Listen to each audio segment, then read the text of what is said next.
Bonjour à tous, je partage sur YouTube mon dernier projet. Mon frère Mario et ma belle-sœur France ont construit un poulailler et j'ai décidé d'automatiser leur poulailler. Initialement, j'ai fait un petit bidule qui contrôle la porte qui est activée par un actuateur linéaire qui consiste en un petit timer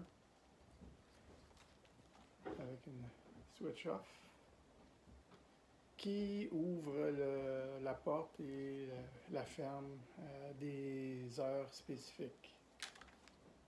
Par la suite,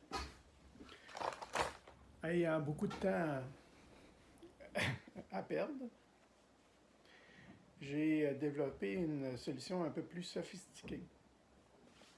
Je vous la montre ici.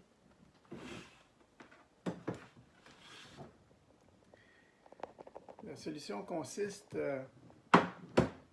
en un module ESP32 Wi-Fi qui permet de contrôler non seulement la porte du poulailler, mais aussi la température du poulailler, la température de l'eau, un détecteur de mouvement,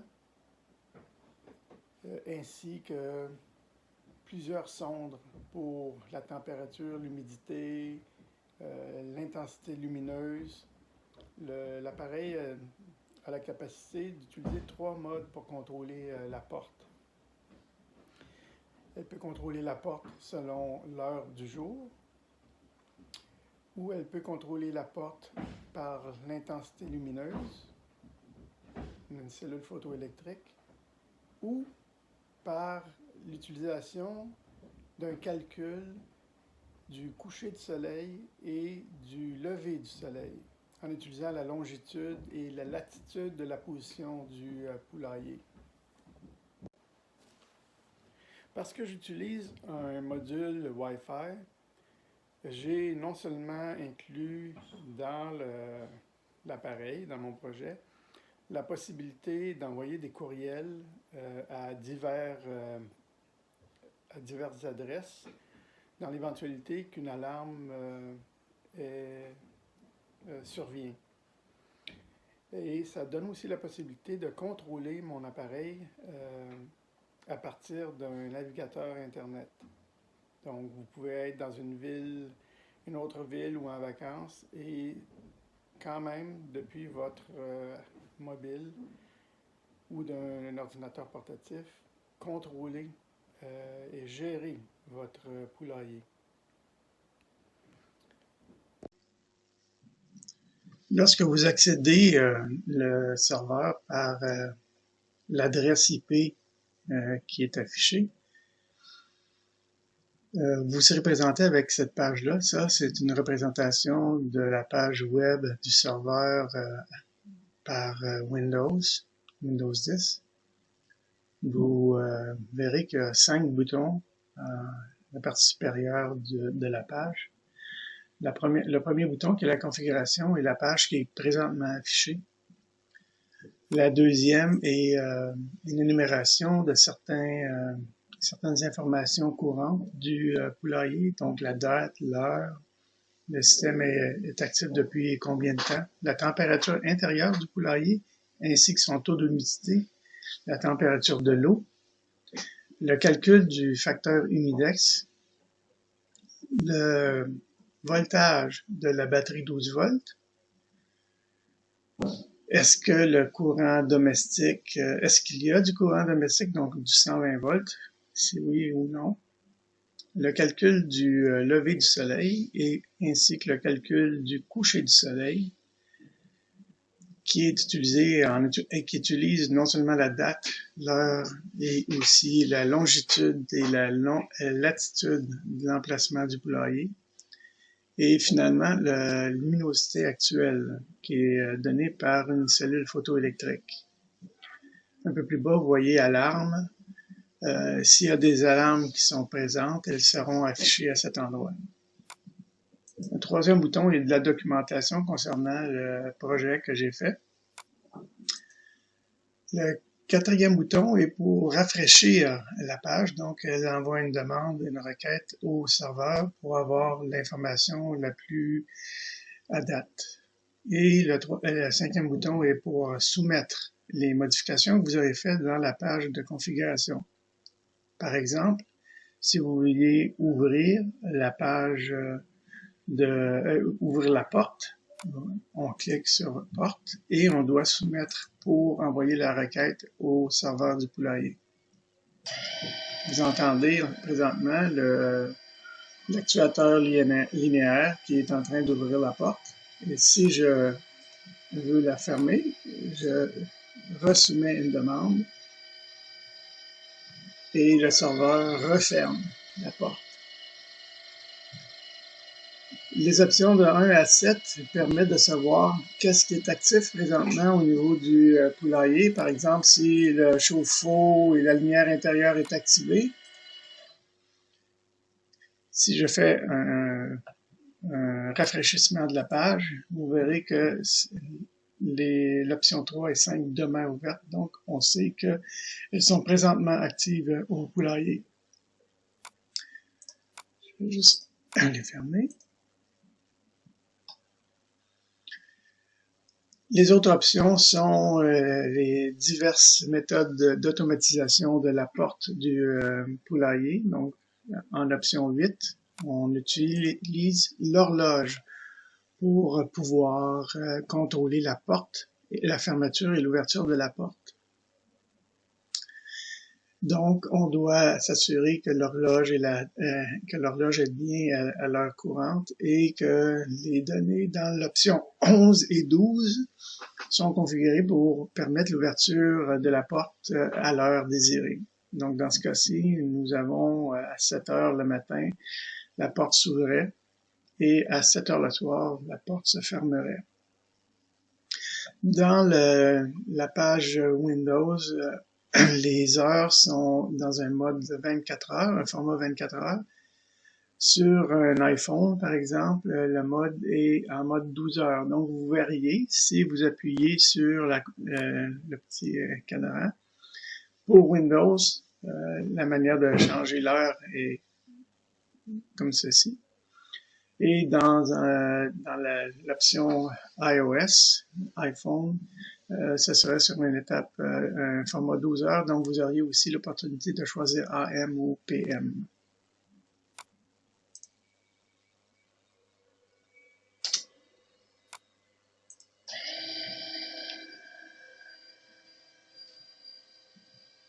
Donc, dans ce cas-ci, vu que je viens de soumettre l'automatisation de la porte, vous voyez que la porte présentement s'ouvre et que, vu que l'ouverture de la porte était réglée pour 7 heures le matin. Donc, vu qu'on est 2h30 de l'après-midi, la porte s'ouvre.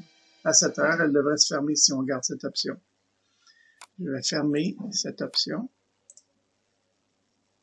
Vous voyez que la porte demeure ouverte puisque j'ai cancellé l'automatisation de la porte. Je peux aussi la fermer manuellement. L'option 13 permet l'automatisation de la porte par la cellule photoélectrique.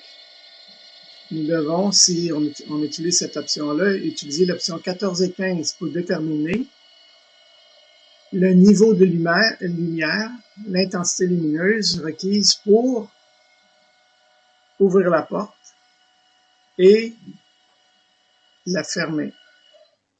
Ces degrés sont sur une échelle de 0 à 100. Lorsque nous utilisons l'automatisation par cellule photoélectrique ou en option 18, l'automatisation par le coucher et lever du soleil qui a été calculé par ma formule, nous avons aussi la possibilité d'utiliser deux autres variables, qui est la 16 et la 17, qui retarde l'ouverture de la porte ou la fermeture de la porte. Donc, par exemple, si on décide d'utiliser l'intensité lumineuse et on trouve que c'est un peu trop de bonheur pour que les poules sortent de leur poulailler, on peut retarder l'ouverture de la porte en nombre de minutes. Donc, on peut dire, bon, OK, on va retarder l'ouverture de la porte 1 heure ou 2 heures, ainsi de suite. En option 19, on peut automatiser le chauffage du poulailler. Donc, on doit fournir en 20 le degré minimum qu'on veut atteindre dans le poulailler. Lorsque ce minimum-là est atteint, le chauffage partirait. On peut aussi automatiser la ventilation en l'option 21. Donc, si la température maximum qu'on veut avoir dans le poulailler est, par exemple, dans ce cas-ci, 25 degrés Celsius, le ventilateur partirait à partir de cette température-là. On peut aussi automatiser en 23 le chauffe-eau en fournissant le degré minimum de température de l'eau. Et en 25, l'automatisation de la lumière intérieure. Donc, on peut programmer une heure à laquelle on veut que la lumière intérieure s'allume. Et en 27, déterminer la durée de la lumière intérieure. Donc, on peut dire qu'après 60 minutes, on veut que la lumière s'éteigne. Avec cette option-là, on a la possibilité en 28 de dire « Je ne veux pas ouvrir la lumière intérieure si la porte, seulement si la porte est fermée. » Donc, si on utilise la 28, la lumière s'allumerait si la porte est fermée. La raison pour laquelle j'ai introduit cette option-là, c'est que si, par exemple, on utilise l'option coucher de soleil et le coucher de soleil est plus tard que le temps que nous avons entré pour allumer la lumière. Donc, par exemple, si le coucher de soleil est à 6 heures, donc on sait que la porte va se fermer à 6 heures, mais que nous avons allumé la lumière à 5h30,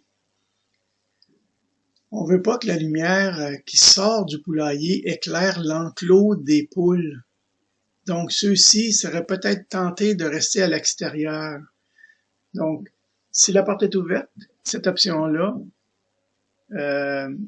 fait en sorte que la lumière intérieure ne s'allumera pas. Donc, les poules vont être tentées de rentrer dans le poulailler. En 29, l'automatisation de la prise d'extra. Mon appareil avait une capacité d'avoir un branchement supplémentaire.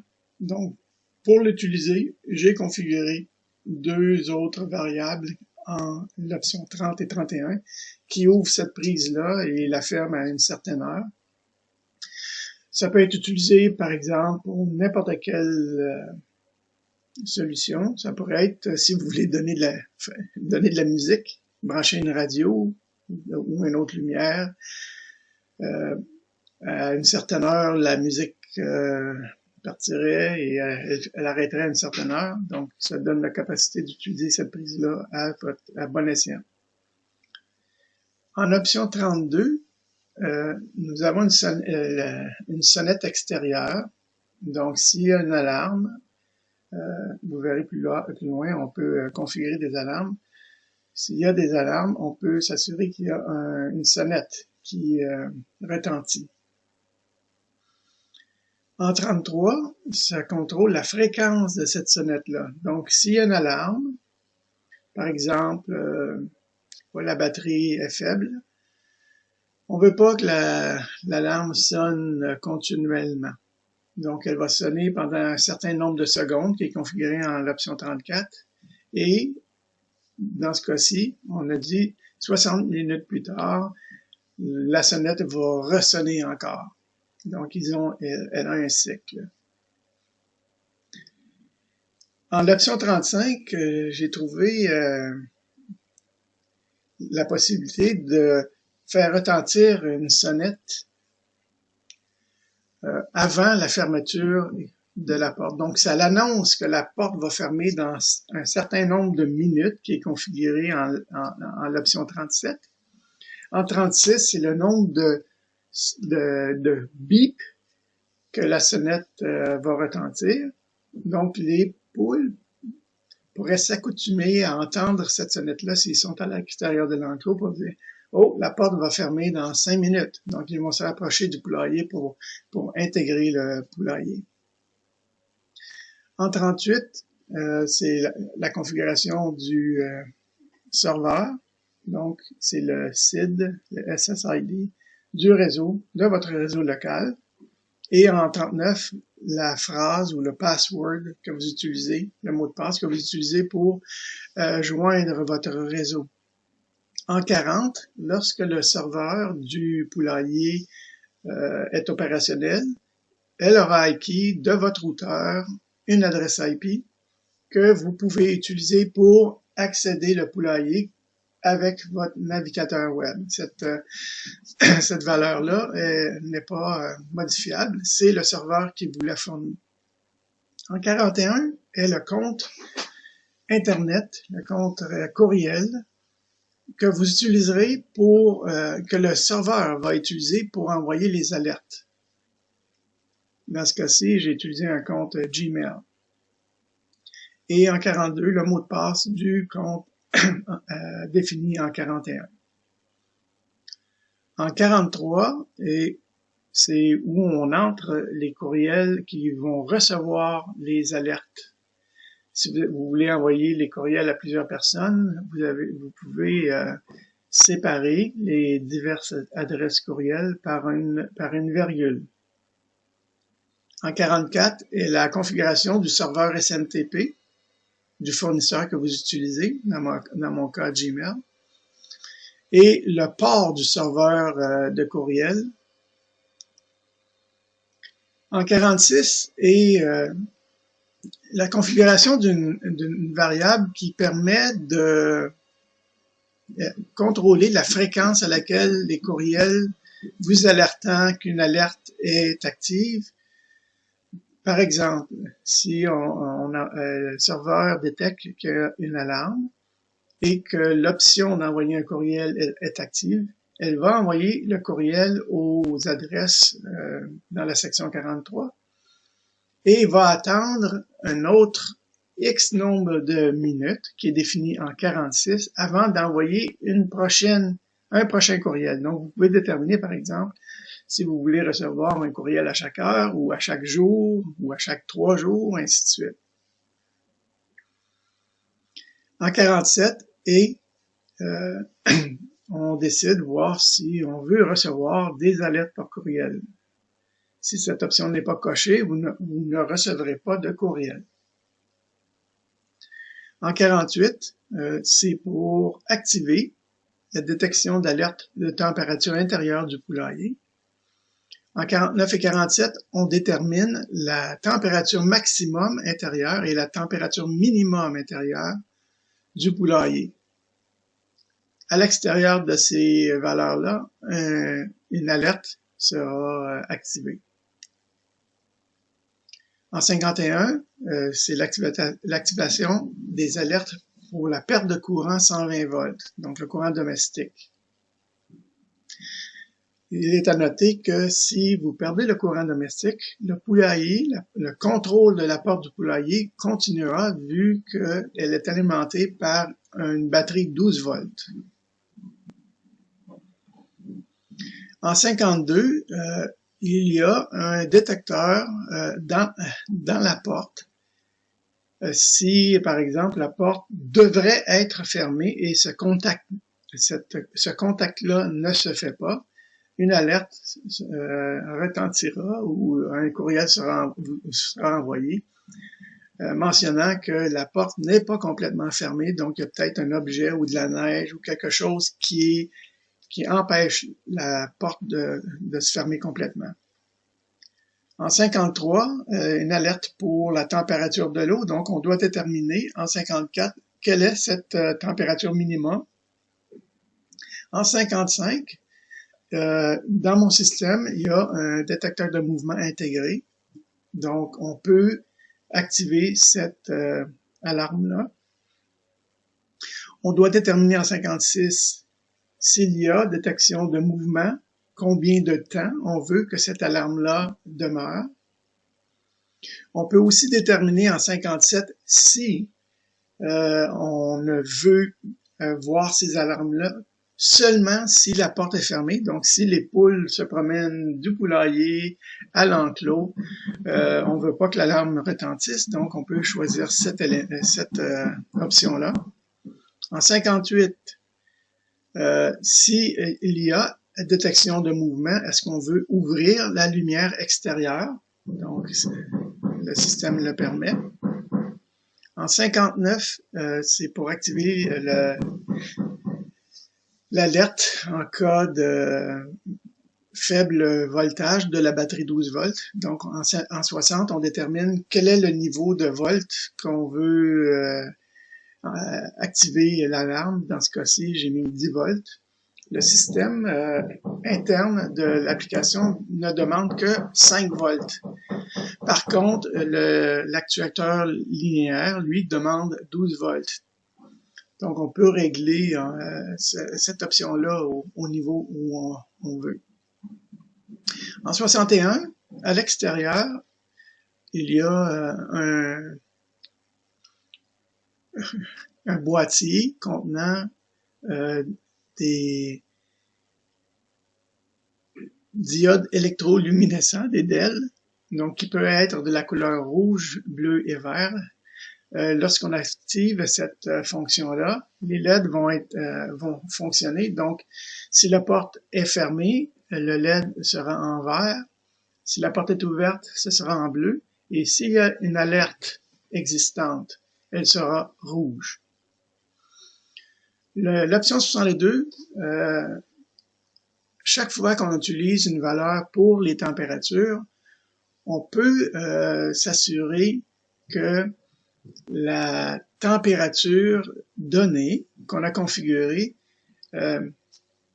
se transpose en un range, une plage de valeurs. Donc, par exemple, si on choisit une valeur 1 et que je dis que la température du poulailler devrait être 25 degrés, la température va démarrer, le processus va démarrer à 24 degrés et va se terminer à 26 degrés. Donc, ça donne une plage de plus 1, moins 1. Cela empêche le départ, la récurrence de départ d'appareils trop fréquents, similaire au thermostat qu'on retrouve dans les thermostats intelligents de maison.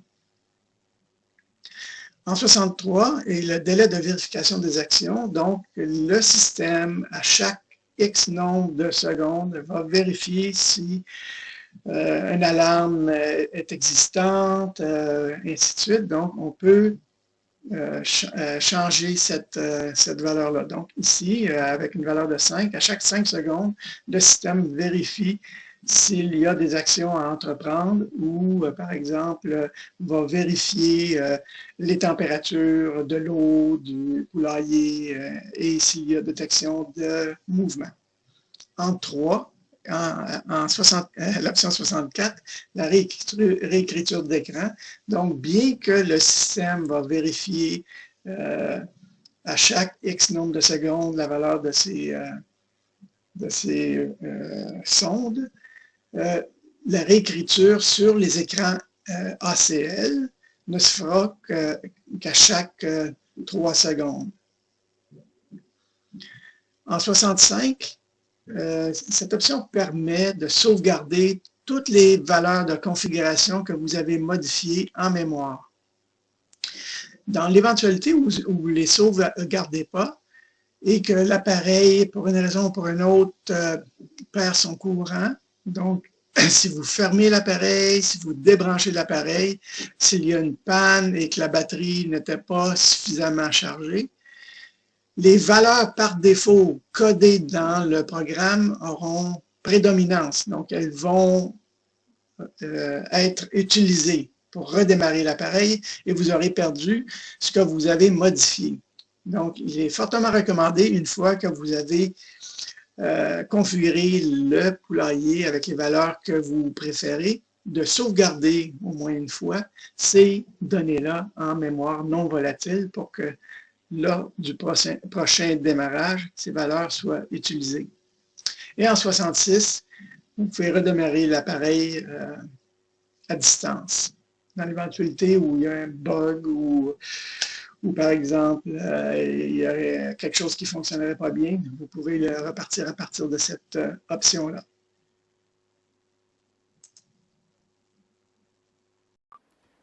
La majorité des composantes plastiques de mon projet ont été fabriquées à partir d'une imprimante 3D Ender 3 Pro et en utilisant le logiciel d'Autodesk Fusion 360 ainsi que le Slicer Cura. Les prochaines photos et vidéos vous montreront un peu ces processus et les résultats.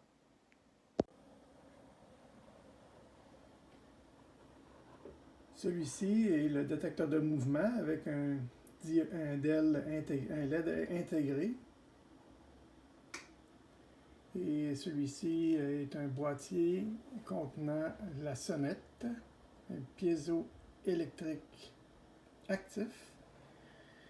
Celui-ci contient la cellule photoélectrique et celui-là est pour mesurer la température et le taux d'humidité du poulailler. J'ai utilisé le logiciel Autodesk Fusion 360 et l'application Cura qui permet de générer le fichier qui est utilisé par l'imprimante 3D pour imprimer ces boîtiers. Connecté à l'appareil sont ce boîtier contenant 3 prises. En réalité, c'est 6 prises puisque le lien entre les 2 prises sont coupés. Donc, chaque prise est associée à un élément du relais de l'appareil, donc le chauffage du poulailler, la ventilation, la lumière intérieure, la lumière extérieure, le chauffe-eau et la prise d'extra. Je vais vous montrer les composantes internes de mon appareil. Ici, on a un breaker 15 A pour le courant 120 volts, une boîte fusible 12 volts, 2 régulateurs de tension, un pour le processeur ESP32 et un pour ces 2 banques positives et négatives pour mes sondes. Ici, j'ai mon boss I2C et la connexion de mes sondes. Sous ceci, j'ai en dessous complètement, là, on voit les connexions. C'est les 8 relais qui sont utilisés pour partir le chauffe-eau, le chauffe-poulailler, le ventilateur, etc.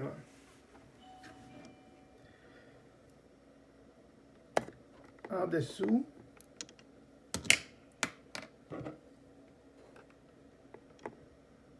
ici, en dessous, il y a ce qu'on appelle Logical Level Shifter pour le bus I2C. Vu que certaines sondes fonctionnent à 3.3 volts et d'autres à 5 volts, ceci nous permet de les utiliser ensemble. En bas complètement, on voit un capaciteur.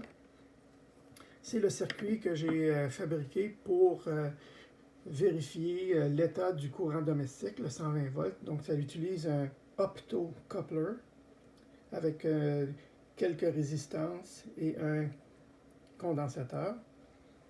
Ici, on voit le microprocesseur ESP32 Node MCU Room 32 À l'origine, j'utilisais l'antenne interne. Par contre, j'ai soudé une antenne externe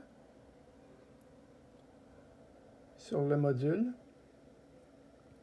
Ici, on voit un DS3231 qui est une horloge. Sous le microprocesseur, j'ai un circuit qui permet de vérifier la tension VCC de la batterie.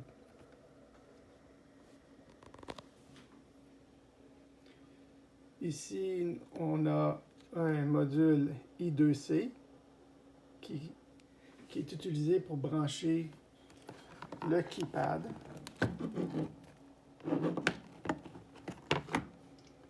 Et les deux modules ACL qui sont aussi branchés sur le bus I2C.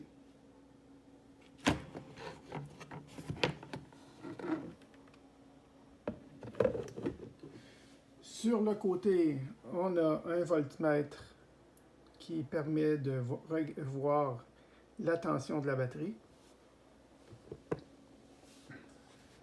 Et ici, les deux écrans ACL. Bientôt, j'appliquerai un autocollant sur ces fonctions-là ici. Celle-ci permet d'aller de gauche à droite sur le menu. Donc, par exemple, si j'appuie sur celui-là, je vais passer à travers les 65 différentes fonctions de l'appareil. Si j'appuie sur celui-là, qui est la touche Entrée, elle me permet de modifier la valeur de la donnée courante. Et je appuie pour confirmer. Celle-ci permet de manuellement ouvrir la porte.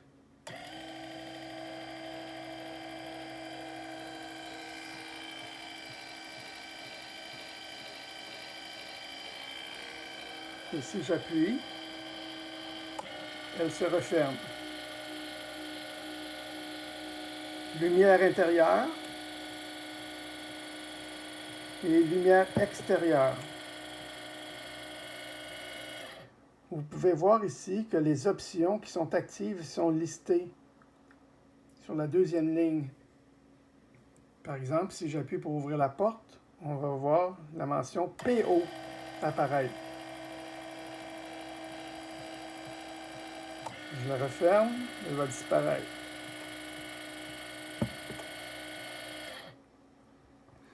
Donc, on peut passer d'une option à une autre en appuyant sur la flèche. Ou, si on n'est pas en mode édition, on peut appuyer sur l'option qu'on veut accéder. Par exemple, si je veux retourner au menu principal, j'appuie 2 fois, qui est le menu 0. Si je voulais aller à l'option 65, j'appuie sur 65.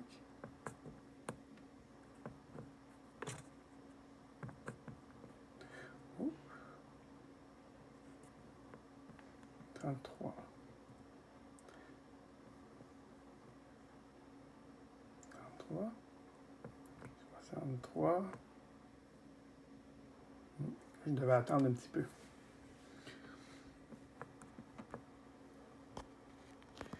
Donc, c'est de la manière que le tableau de commande fonctionne. Pour le contact de la porte, j'utilise ceux-ci, ils sont magnétiques.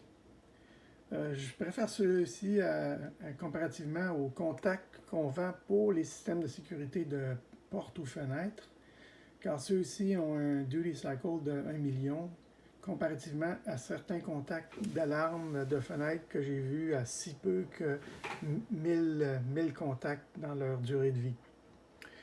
Ce contact qui est utilisé est incorporé à la porte pour confirmer que la porte est complètement fermée.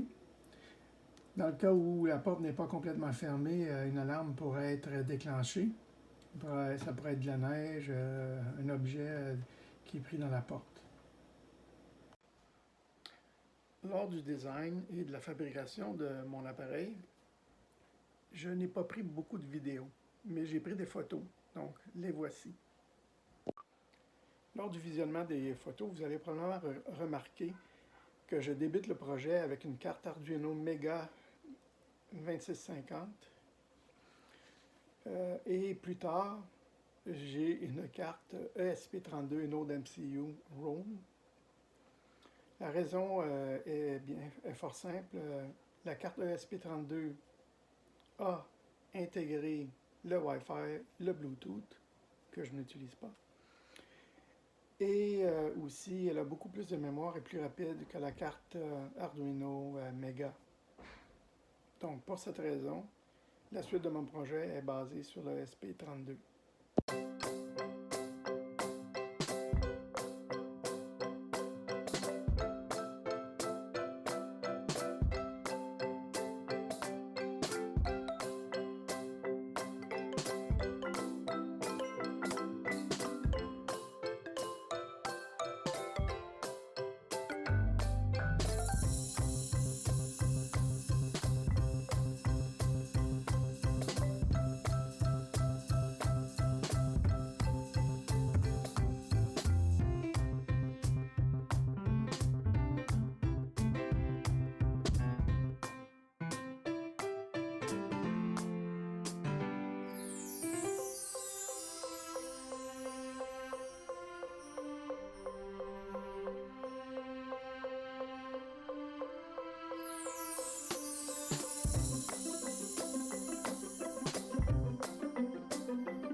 Je dois vous avouer que ce projet-là était un défi. Défi parce que j'ai dû apprendre non seulement plusieurs logiciels tels que Autodesk 360, Fusion 360, Cura Slicer, C++, euh, JavaScript, HTML, pour n'en nommer que ceux-là. Mais ça a été une expérience enrichissante, puisque j'ai appris beaucoup et que ça va me servir dans mes prochains projets. Un petit clin d'œil à Mario et France, qui, j'espère, apprécieront ce petit appareil.